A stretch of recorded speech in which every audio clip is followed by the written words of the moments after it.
जातो, ही भजनाची साधना आहे नाही का? आणि म्हणून जाता जाता सहज जातो, सहज. हृदयी असता नारायण हृदयी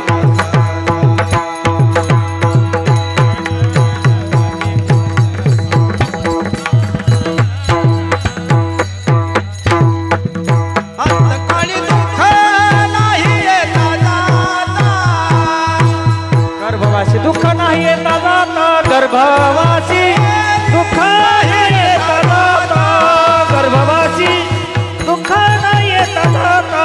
अंतकाळी नारायण हृदयी असता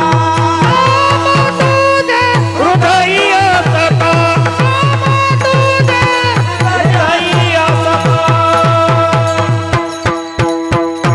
गर्भवासी दुःख नाही येता जाता, हृदयी असता नाम तुझे. कारण भगवान परमात्माचं नाम हृदयामध्ये असल्यामुळे आता निर्भय झालेला तो भक्त आहे. आणि म्हणून येण्या जाण्याचं दुःख नाही. येणे म्हणजे गर्भाला येणे आणि जाणे म्हणजे देहाला सोडून जाणे. येण्यातही दुःख नाही आणि जाण्यातही दुःख नाही, नाही का? आपल्याला येण्यातही दुःख आहे आणि जाण्यातही दुःख आहे नाही का? जाण्याचं दुःख नाही नाही नाही का? असा उपकारच आमच्यावर देवाने केला. काय केलं? अभंगाचं पहिलं चरण. न लगे मरावे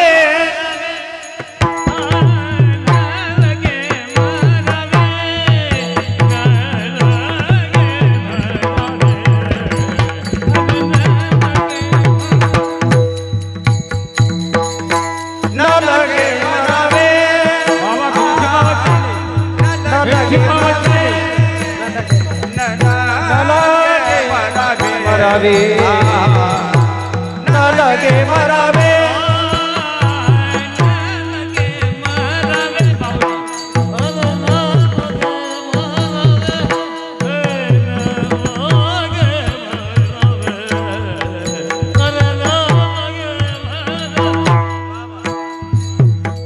न लगे मरावे, न लगे मरावे,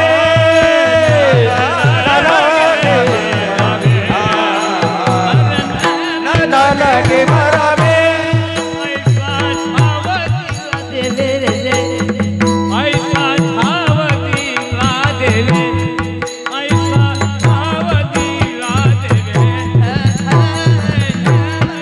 उपकारासाठी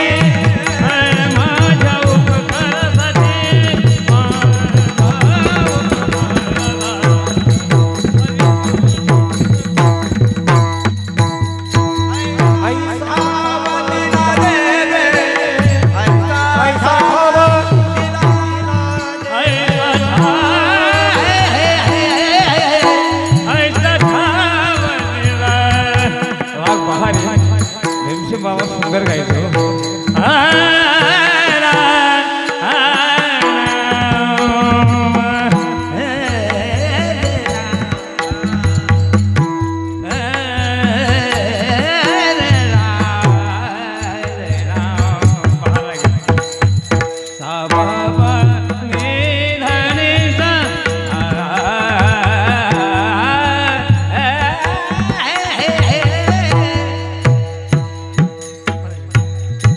ऐसा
वाजवा टाळ्यावर.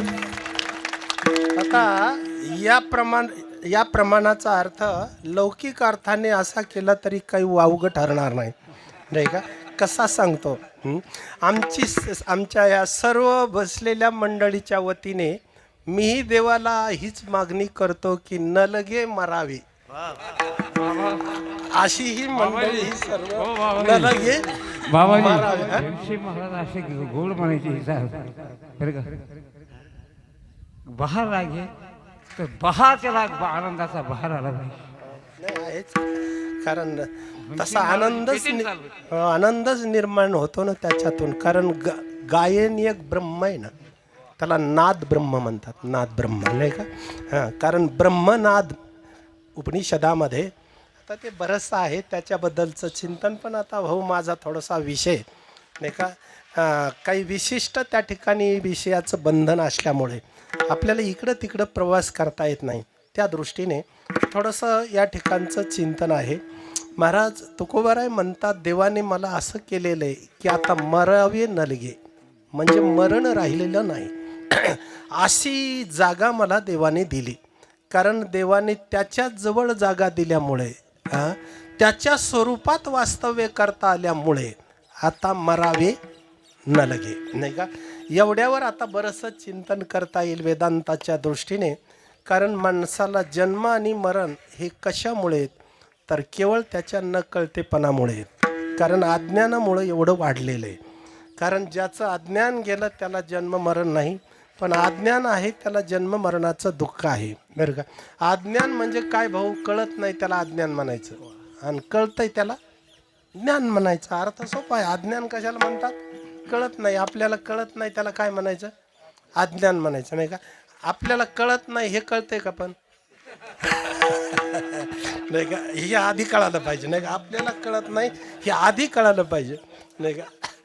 आमच्या भगवान भाऊचं त्या ठिकाणी खूपच प्रेम. महाराज त्या ठिकाणी ही किती मोठी सुज्ञ मंडळी, याच्यातली तज्ज्ञ, अगदी सर्व क्षेत्रातील असो. आपल्याला कळत नाही याला काय म्हणतात? अज्ञान म्हणतात, नाही का? आणि कळालं तर त्याला ज्ञान म्हणायचं. अर्थ सोपा आहे. आता आपल्याला काय कळतंय? आपल्याला जन्म मरण कशामुळे आहे ते कळत नाही, आणि कशामुळं जातं हे बी कळत नाही.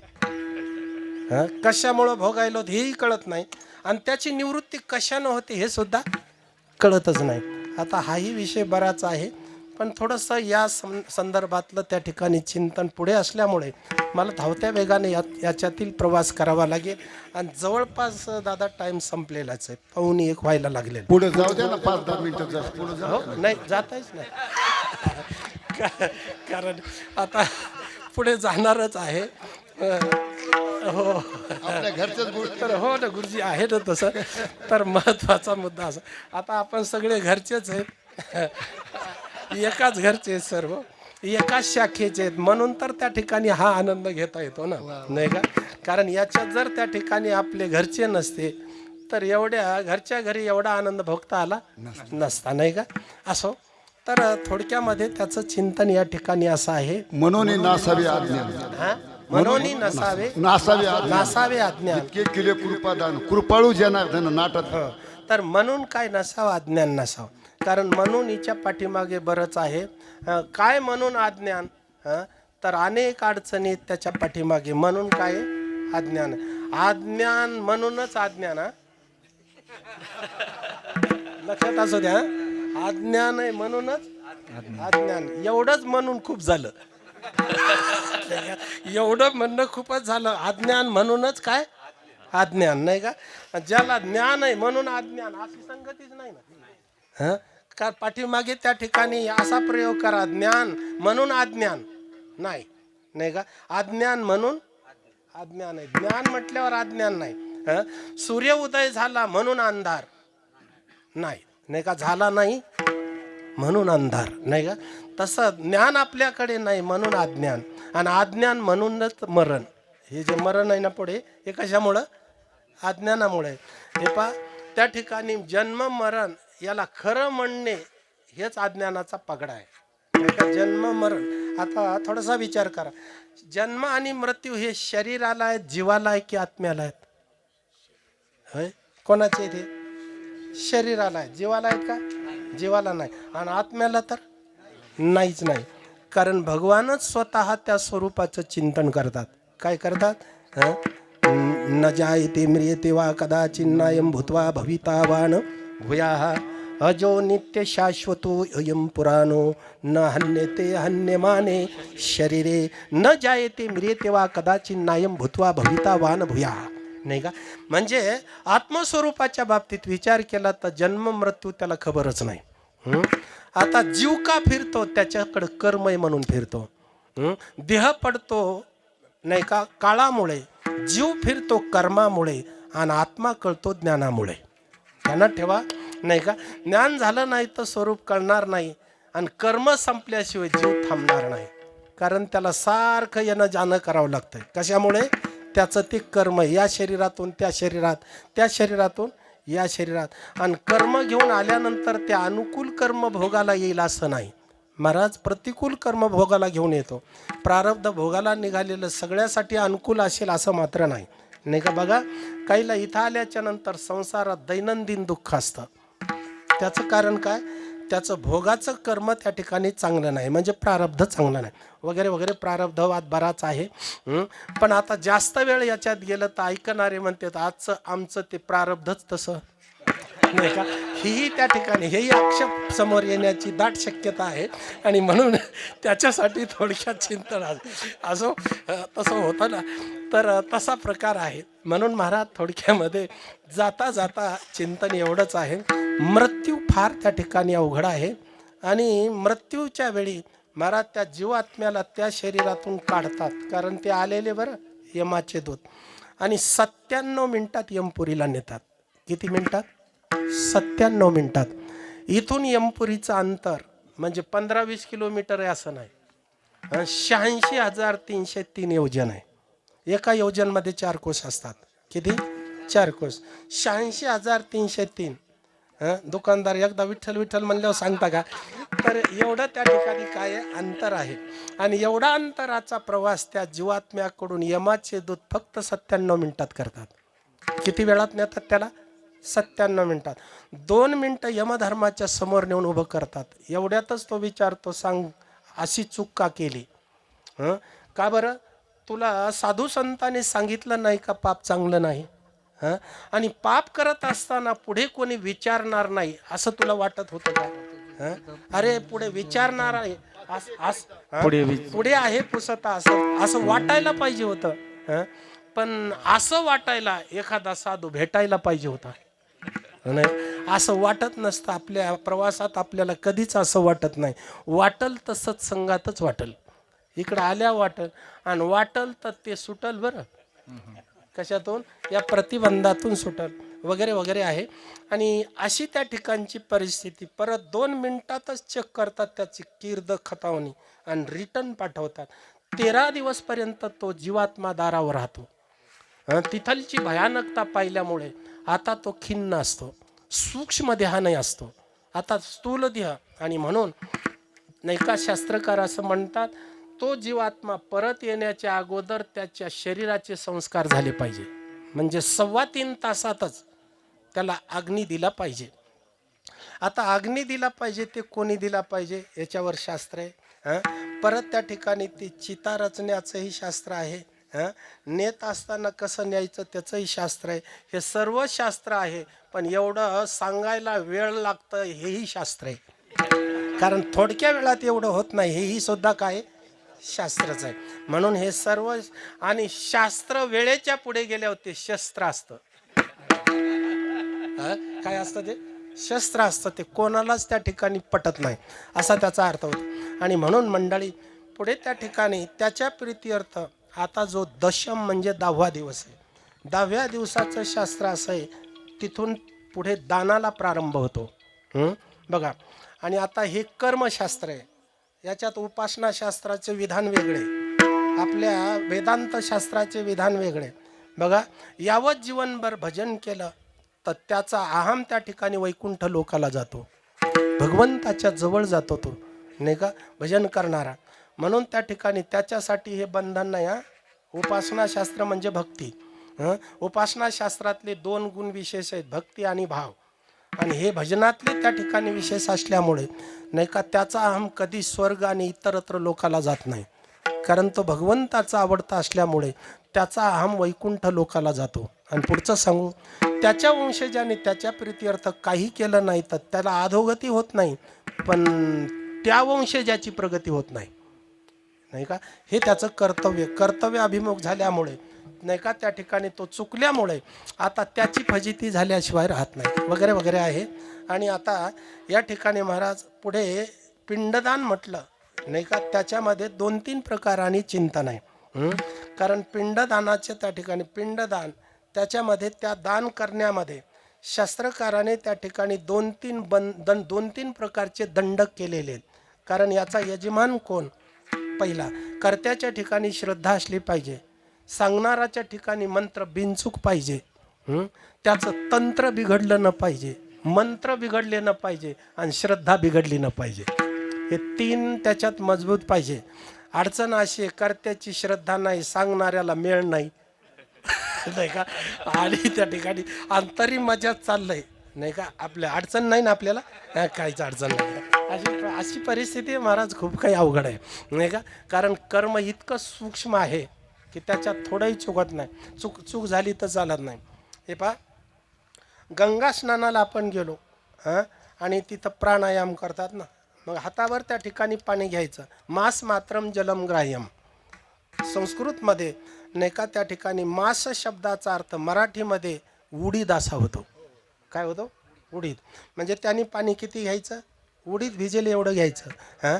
कारण एवढंच घ्यायचं. जर अधिक प्रमाणामध्ये जर त्यांनी पाणी घेतलं तर मदिरा समम भवेत.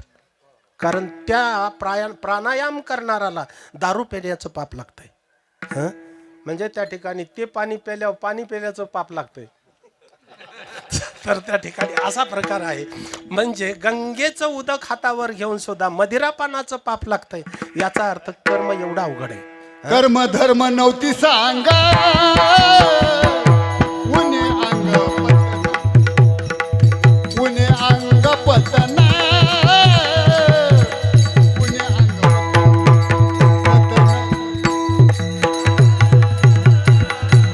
उनी अंग पतन, उनी अंग पतन, पतन उनी अंग पतन.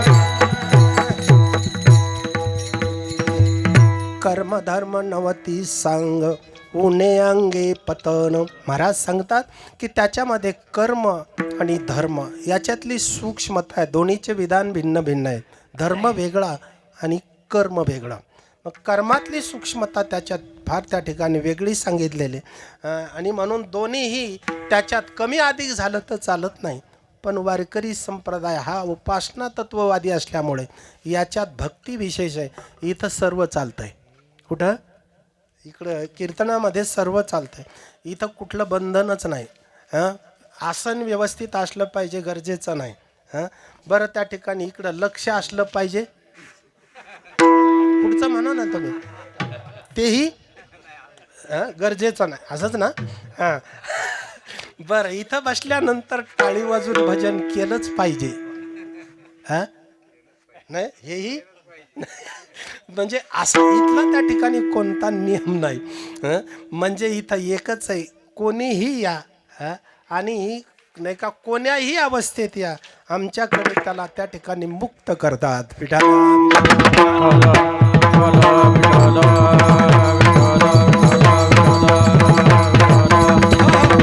अशी स्थिती त्या ठिकाणी महाराज त्या जीवनाची आहे. वगैरे वगैरे विधान आहे. थोडक्यामध्ये महत्त्वाचा मुद्दा त्या ठिकाणी असा आहे. आणि म्हणून आता याच्यामध्ये जे पिंडदान आहे त्याच्यामध्ये त्या ठिकाणी जे तर्पण आहे, पुन्हा जे पितृ आहेत, तर त्या पितरांबद्दल एक मुद्दा सांगतो सेवा समाप्त.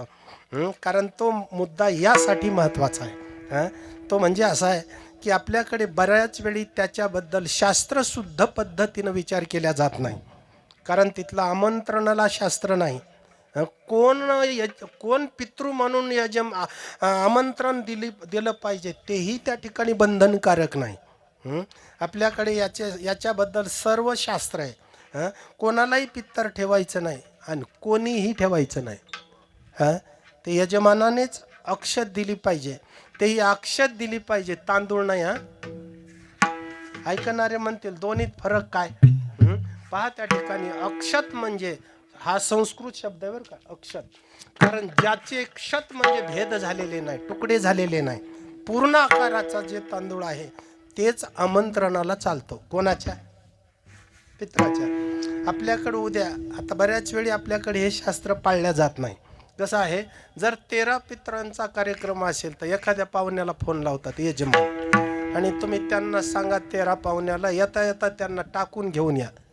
म्हणजे घेऊन या येता येता असं, तर असं आहे ना, तर तुम्ही घेऊन या असं, तर असं सांगतात. पण मला तसा काही नियम नाही, कारण यानं प्रत्येकाकडे गेलं पाहिजे. आणि तेही उद्या असेल तिथी तर आज, आणि तेही सूर्यास्ताच्या अगोदर. त्याचं शास्त्र आहे. ज्यावेळी मुलाने अक्षत पित्रांच्या हातावर दिली त्याच वेळी त्याचे पितर त्याच्या शरीराचा आश्रय करतात. त्याचं कारण आहे पित्रांचा देह वायुरूप आहे असं उपनिषद सांगतात बरं काय, म्हणजे वेदाने असं म्हटलेलं आहे, त्यांचा देह वायुरूप आहे. आणि म्हणून लगेच आनंद होतो त्यांना, मी माझ्या घरी जेवणार आहे उद्या. ते स्वीकारतात आणि शरीराचा आश्रय करतात. म्हणून ज्याने अक्षत घेतली तेवढा दिवस त्याने वृत्तस्थ राहिलं पाहिजे. नेम कळतो ना? कृपया ध्यान दीजिए. वृत्तस्थ राहिलं पाहिजे. सकाळी उठल्यानंतर त्याला कुठल्या तरी पूजेचा नेम पाहिजे. परत त्या ठिकाणी एखाद्या ग्रंथाचा वाचण्याचा नेम पाहिजे. नाही तर हे नाही का वाचले तवर यानं वाचलं नाही असा ते चालतच नाही बरं का. तर त्याला एखादा काय पाहिजे, हा नेम पाहिजे. परत त्या ठिकाणी त्या दिवशी त्यानं एक भुक्त, हे कोणाचे नेम सांगतोय? जे राहिलं नाही, ज्याने अक्षत घेतली त्या ठिकाणी महाराज ते स्वीकारलेली अक्षत आहे, तर त्यांनी हे पाळावयाचे नियम आहेत. परत तेवढा दिवस एक भुक्त राहिलं पाहिजे. त्याने स्वान्नवा परान्नवा, स्वतःचं अन्न घ्यायचं नाही, पर अन्न दुसऱ्याचं घ्यायचं. लयच महाराज विचित्र प्रकार आहे. एक जणांना अक्षत, मी एका गावात काल्याच्या कीर्तनाला चाललो, तो आमच्याच गावचा माणूस. मी म्हणलं का रे कुठे जाता? ते म्हणे महाराज आमच्याकडे पित्राचं आमंत्रण आहे. मी म्हटलं हॉटेलमधून कसा निघाला? ते म्हणे वेळ होईल म्हणून भजे खाल्ले. नाही का, आता हे बघा, हे वाटानच चरण तर त्याचा पितृ तरण का नाही? तरण नाही, मरण. असा प्रकार आहे. तर कशाचा महाराज काय कुठला नियम नाही, काही नाही, नाही का? ठीक आहे, त्याचे ते काही नियम आहेत.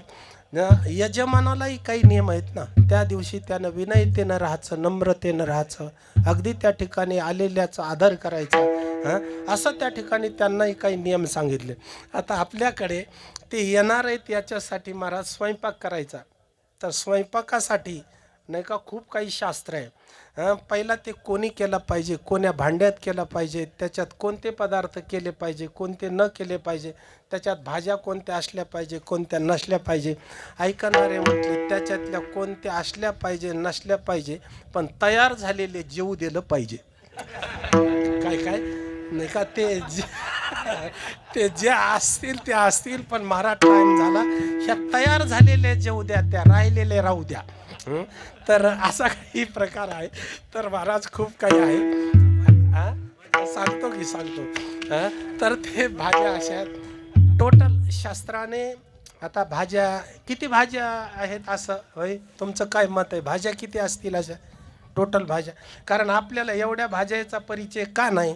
आपल्याकडे दोनच प्रचलित आहे, माय भगवतीन बाप मारुती. म्हणजे पांढरी भाकरी लाल भुरकी जास्त प्रचलित आहे, म्हणून बाकी भाज्याचं अज्ञान आहे आपल्याला, नाही का? त्या जराशा तेवढ्या प्रचलित आणि आपल्याकडे तेवढ्या नाही सहवासात असो. तर ते थोडंसं वारकऱ्याला आहे लाभ त्याचा म्हणा.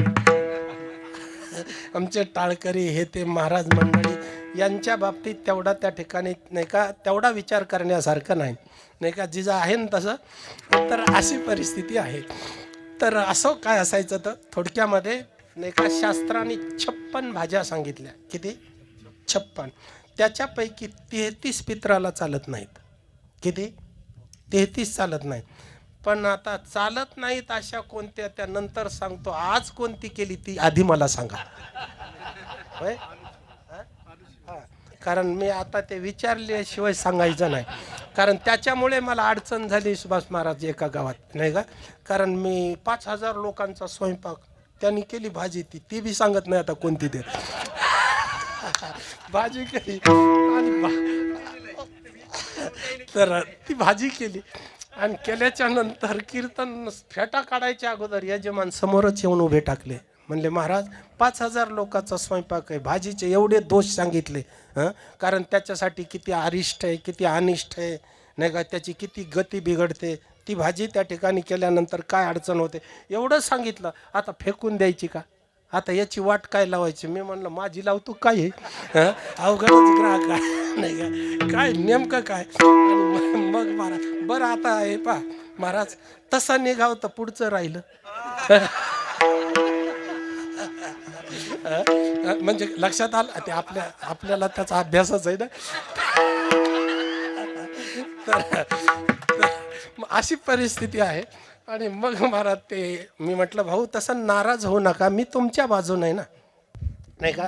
कारण भाजीचे जरी दोष सांगितले असले, कारण तिथला तो प्रतिपाद्य विषय होता, पण आता मी तुमच्या बाजूने, अडचण नाही म्हटले. मग आता ही काय करायची, फक्त पितरांना तेवढ्याला वाढायची नाही, बाकीच्यांना दाबून खाऊ द्या. तसं असतं का? मी म्हणलं तसंच असतं, नाही का, काहीच अडचण नाही का. म्हणजे त्या ठिकाणी ते पितरांसाठी ठीक आहे महाराज. आता त्याच्यामध्ये भाज्या, पण सर्वप्रथम महाराज 11 महिला पितृकर्मामध्ये स्वयंपाकापासून वर्ज्य आहेत, त्या स्वयंपाकात घेतल्या जात नाहीत.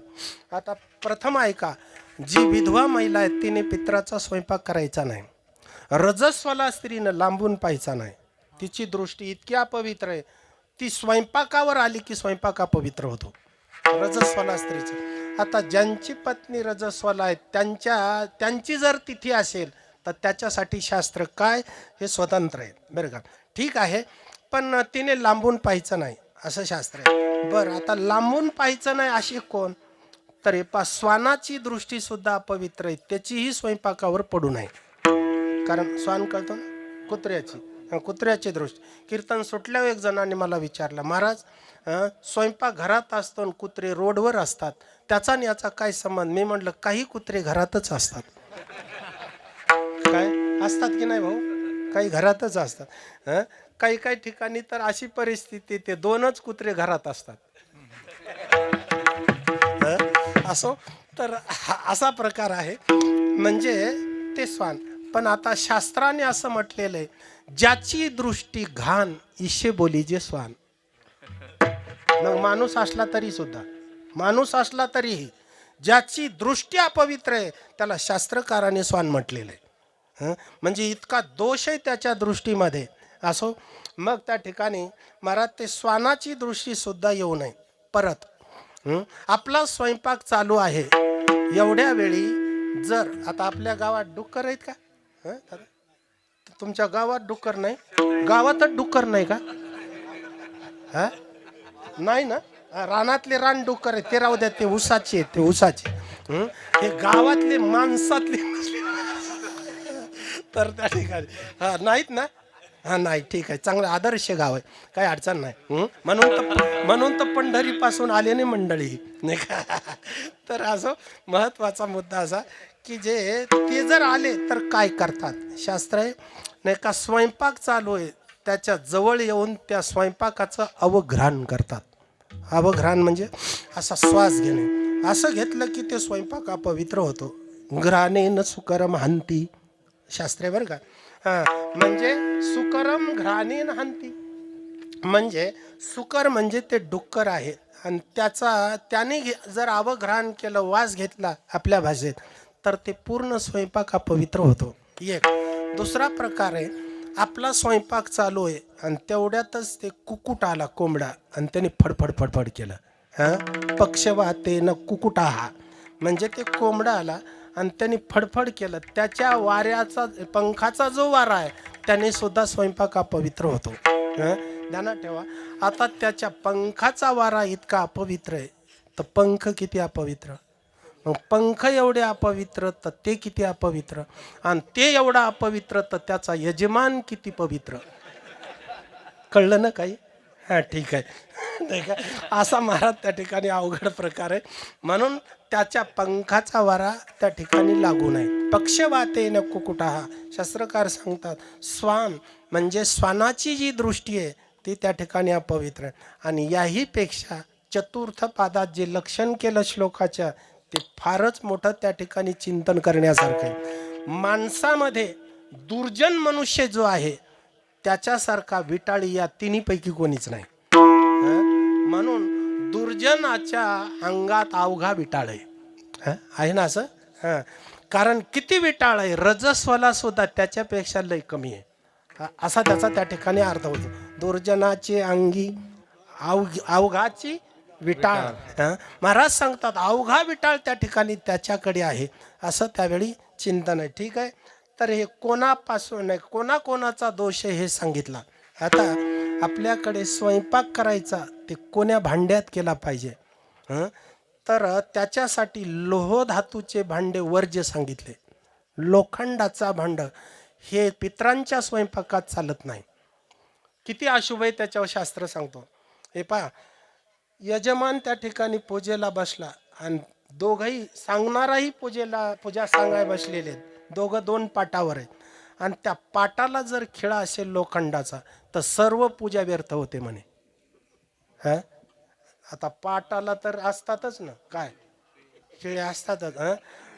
कारण असं मिळेल का की ज्याला खिळा नाही, नाही का, असं मिळणारच नाही. म्हणजे त्याला असतातच आणि ते जर असेल तर ते पितृकर्म पूर्ण होत नाही असं म्हणतात. मग आता लोखंडाच्या भांड्यात केलेला स्वयंपाक पितरांसाठी हे त्या ठिकाणी ग्राह्य आहे का? नाही. म्हणून हा धातू त्याज्य. मग त्याच्यावर तर्क आला कशात मध्ये करायचा हा स्वयंपाक, तर त्याच्यात वेदात वर्णन आहे मृत भांडे. मृत म्हणजे मातीचे मातीचे भांडे. पहा वैदिक आहेत हे, आता हे खूप चमकायला लागले पण निषिद्ध आहेत. आणि हे पहिले जुने होते ते वैदिक आहेत, म्हणजे वेद विहित आहेत ते अगदी त्या ठिकाणी, त्याला काही अडचण नाही. त्या भांड्यामध्ये मातीच्या भांड्यात. म्हणून तर पूर्वी आता ते मातीचेच भांडे होते ना, दुधाला ते वरण, काय ते वरण महाराज खाल्ल्यावर मरणच नाही, काय त्याचा स्वाद वगैरे नाही का, ते मातीचे भांडे हो. आणि ते वरणाला दुधाला, अहो लग्नात पाणी प्यायला सुद्धा होते ना, काय त्याला काय म्हणतात, वारले. आता ते वारले, आता काय झाले ते वारले, आता राहिले नाही. कारण त्यांना चांगला असं विशेषणाने कधी त्यांचा गौरवच केला नाही. कोणी उठायचं आणि त्याला वारले वारले, ते म्हणे जगूनच करायचे काय, अशी परिस्थिती आहे. तसा या ठिकाणचा प्रकार आहे महाराज, नाही का. असो, म्हणजे हे मृत भांडे जे आहेत तर त्या ठिकाणी हे मातीचे भांडे वैदिक आहेत.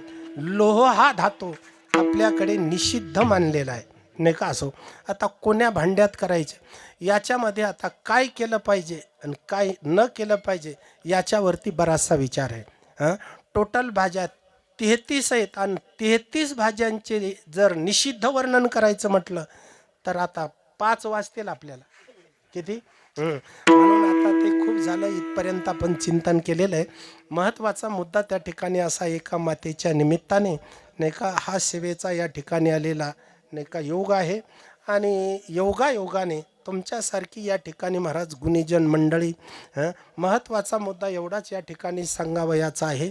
तुकोबारायांची एक क्रांती सांगितल्या जाते आणि ती क्रांती अशी आहे, महाराज सांगतात माझ्यावरती देवाने असा उपकार केला, हे अभंगाचं दुसरं. माझ्या उपकारासाठी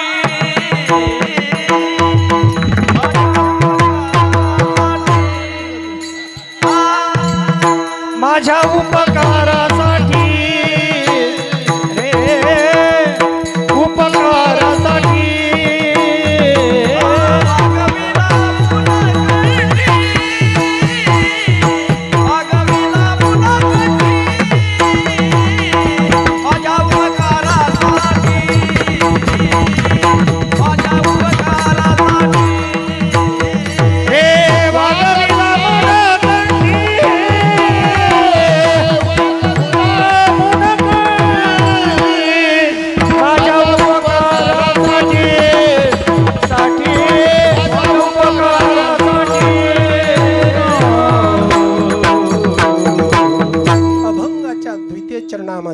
माझ्या उपकारासाठी वागविला मुनकंठी.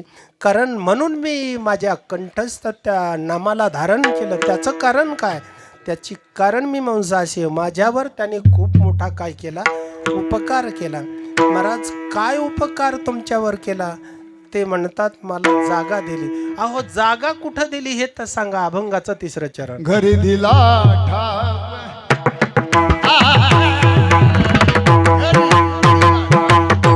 घरी दिला ठाव घरी दिला ठाव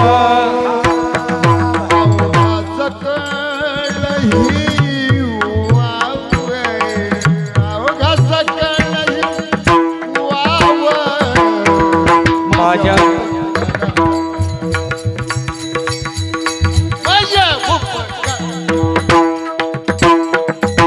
अवघा सकाळही अवघा सकाळही वाव माझ्या उपकारासाठी माझ्या उपकारासाठी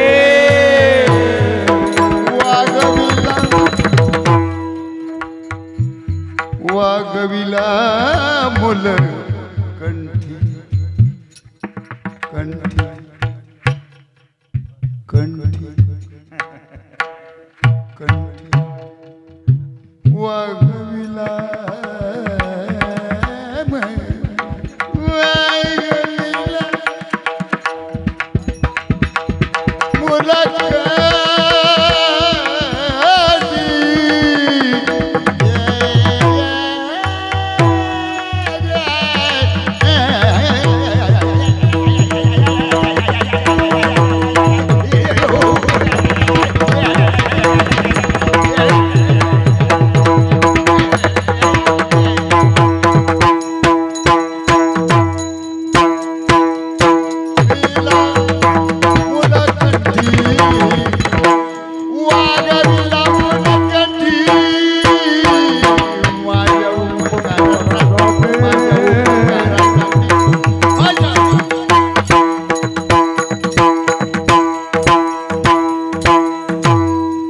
माझ्या उपकारासाठी वागविला मुनकंठी. कारण 3य चरणामध्ये घरी दिला ठाव अवघे सकळई वाव. कारण अभंगाच्या या 3य चरणात भगवान परमात्म्याने मला कुठं ठेवलेलं आहे तर अगदी घरी. घरीच त्यांनी मला जागा दिली. म्हणून बाकीचे प्रतिबंध, बाकीच्या समस्या, बाकीचे संकट हे सर्व दुःख माझ्यापासून दूर झाले. वाव म्हणजे दूर असा त्या ठिकाणी अर्थ होतो.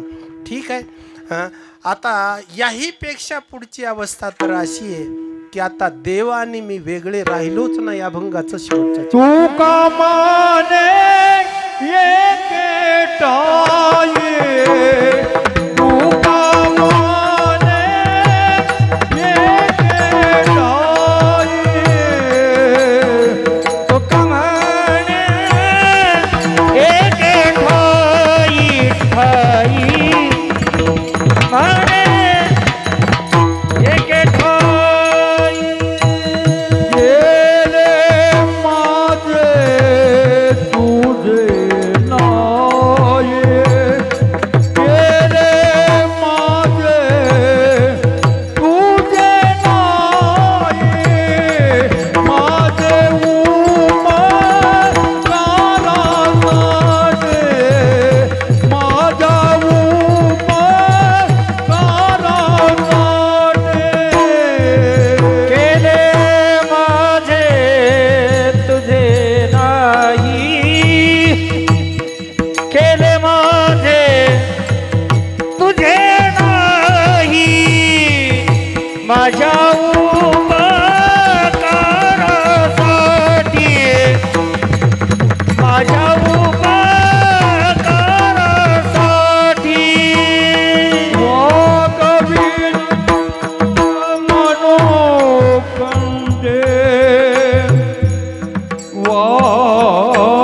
वागवेला मनोकंडे वागवेला वागवेला मनोकंडे वागवेला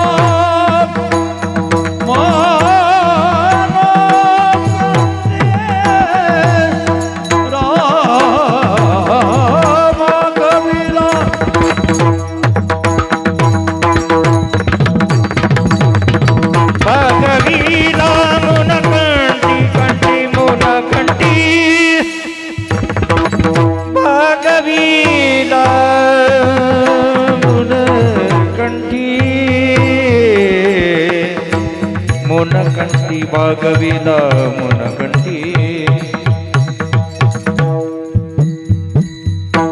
वागविला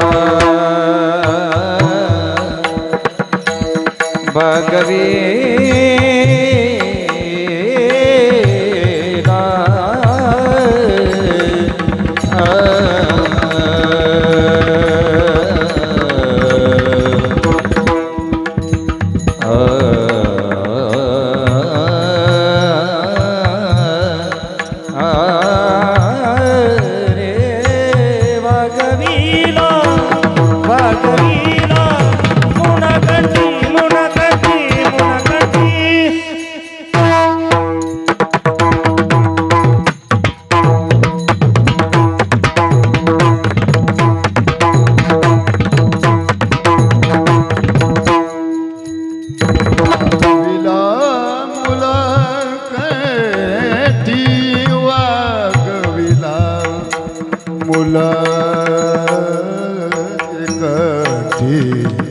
वागविला वागविला